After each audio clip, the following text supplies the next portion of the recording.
Chapter 19. Assistant Professor Bunlert Songsektina, MD, a cardiothoracic surgeon in the Faculty of Medicine of the best medical school in the country. My hands shook upon the realization of this man's social status. I excused myself to the bathroom to check his personal information online and to calm myself before I would return to my office where he was waiting for me. I slid my phone into my trouser pocket, softly banging my forehead against the bathroom door. I regained my composure and opened the door to face the truth outside. What do I do? What should I do? If I thought handling Bun was tough, his older brother appeared even more so. I didn't even want to think about how ingenious Bunlert must be. I walked back to my office. Dr. Bunlert was already waiting for me on the sofa. The man looked calm and way more mature than Bun. He was surrounded by some sort of aura that demanded people's respect without having to utter a single word. "Sorry to have kept you waiting." I walked towards the small sofa and sat down. "It's okay." Bunlert's eyes were fixed on me. "How long have you known Bun?" "Well, I've known him for quite some time." I decided to give him a runaround. If I told him the truth, that Bun and I had known each other for only a week, he could get suspicious. "About half a year." "And before he had gone missing? Where'd you see him last? When?" I felt the gaze of this man piercing through my head. "At the hospital. I went to pick him up there after work and we had dinner at my house. We talked. That was 2 days before he disappeared." I gave him a worried look. "I'm so worried. I don't know if he's dead or alive. Heard there are signs of struggles in his home too." "Did he have any conflicts with anyone?" I shook my head. "I don't think Bun has any conflicts with anyone in particular. However, with his work involved in all kinds of lawsuits, I'm not sure if he pissed someone off." Dr. Bunlert nodded. "I keep telling him about the occupational hazard in this line of work, yet he chose it anyway, and made a decision to work far away from me." He took off his glasses and put it in his breast pocket. I could see an awful lot of resemblance between Bunlert and Bun. Bunlert's face held more physical signs of seniority. I could see his apprehensive gaze. "Other than you, do you know if he hangs out with anyone else?" "What I know is that he had Pert, and the guy had disappeared only a few days earlier." I tried to put up an act, just like I did when I lied to Bun to make him believe me. "Do you think there's any connection?" Pert, the prosecutor, Bun's high school friend. Bunlert nodded in acknowledgement. "I don't know if they are connected, but I think there might be some connections." Could it be a joint case or personal issues? But apparently I learned that the most recent autopsy report Bun submitted to the police is about the woman who hanged herself. One day, after the post-mortem examination, the hospital informed me that Bun was admitted with a head injury. The medical chart described that he had been assaulted, but the police weren't aware of this because he hadn't filed a report. I gulped. Within hours, Dr. Bunlert stepped into this province. He had managed to accurately pinpoint where it all began, and it scared the hell out of me. I wonder if there's any problem with the results of an autopsy that day.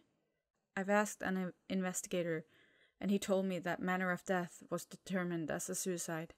However, Bun had just submitted the report 1 day before he was reported missing. I think it was strange. "Why do you come here by yourself?" I asked, trying to keep my voice steady. This man was freaking intimidating. "I just want to find a clue by myself. I might come across something that could be useful to the police." Dr. Bunlert clasped his hands on his lap. "As long as I don't see his body, I believe that my brother is still alive. I'll do everything in my power to get him back, whatever it takes." His tone sent a chill down my spine. I really wanted to tell him that Bun was still alive, hiding in my house. However, I didn't know if the revelation would affect our plans. I should go home and fill Bun in on this, letting him analyze it first. I understand you. If my siblings had gone missing, I would have done the same thing. I may come here and talk to you again. Are you here every day? Or how do I get in touch with you? I'll give you my number. And I did. Boonlert saved my number in his phone. I walked Dr. Boonlert to the door. He thanked me before walking to his car, rented within this province. It was parked in front of the school. When the vehicle was out of sight, I suddenly felt my legs grew weak. I stepped back to lean against the door, taking a deep breath. What I needed to do was to go to Bun as soon as I could. I'm not scared that Dr. Boonlert would discover my part in this, but I feared for his safety. The more he knew, the more dangerous it would be. Boon! Bun exclaimed in alarm after I told him about what had happened today. We were sitting on the floor by the bed. Bun put down the bowl of porridge I bought from the roadside shop on the floor. He looked more refreshed after getting a full rest in my absence. What do you think I should do? Should I tell Dr. Boonlert the truth? I asked Bun. Frankly, I wanted Bun to tell Dr. Boonlert that he was still alive because I was too tired to put on an act for the sake of the show. Give me time to think about it. Bun appeared very uneasy. Why did he have to fly up here? He'll make things harder than they already are. Knowing how determined he is, I wouldn't be surprised if he came to my house and asked if you're here. I shuddered at the thought. But I have an idea. Want to hear it out? Out with it. Bun pinned his attentive eyes on me. We should tell him the truth. Let him know that you are safe here with me. Explain to him why you're hiding like this and convince him to go back to Bangkok. The longer he lingers here, the more dangerous it would be. Dr. Boonlert might catch Paul's attention. The closer he gets to the truth, he could end up being the next victim. Bun remained silent for a while. Boone definitely won't leave. He'll stick around until everything is resolved, until he knows for sure that I'll be safe. Bun reached out to grasp my sleeve, slowly shaking his head. I can't think of anything else. His brain must have been exhausted, that his brain activity became low. He pulled me closer to him, leaning forward and resting his head against my chest. I reached up to stroke his head ever so slowly. We'll pick this up again tomorrow. Take your medicine and go to sleep. Don't let him go through what I went through. Do what you have to do to keep him safe. Closing his eyes, he murmured. I felt my heart grew strangely warm. Please, you have to keep him safe for me. Duly noted. I'll keep an eye on him. I planted a kiss to the crown of Bun's head. Sometimes I wish you would stay sick like this forever. Bun opened his eyes. Why? It makes me realize what a snuggler you really are, Bun. You're being more affectionate than usual. Did you know that? I voiced my thoughts out loud. I know, it's called the art of seduction. Something that one should possess to get under people's skin. Bun's poetic yet straightforward answer almost made my heart stop beating. Only this made me so attracted to you that I could hardly do anything. Why did he have to do this to me? I drew him flush against me. I'm going to bed, Bun said, and broke away from me. He pulled himself up and plopped himself down on the bed once again. I picked up the bowl.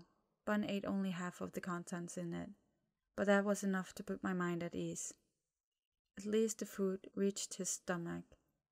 Bun was my happiness in the midst of this stressful and dangerous adversity.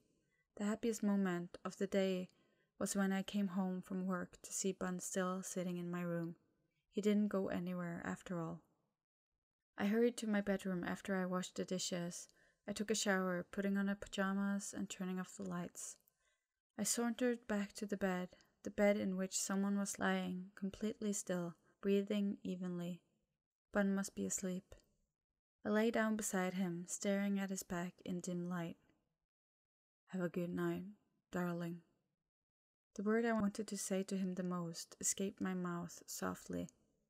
I didn't expect Bun to hear it. Actually, I didn't have the right to call him that, for there was no label on our relationship. Right now, we stick together because it's safe. Our lives were on the line. It wasn't love or anything.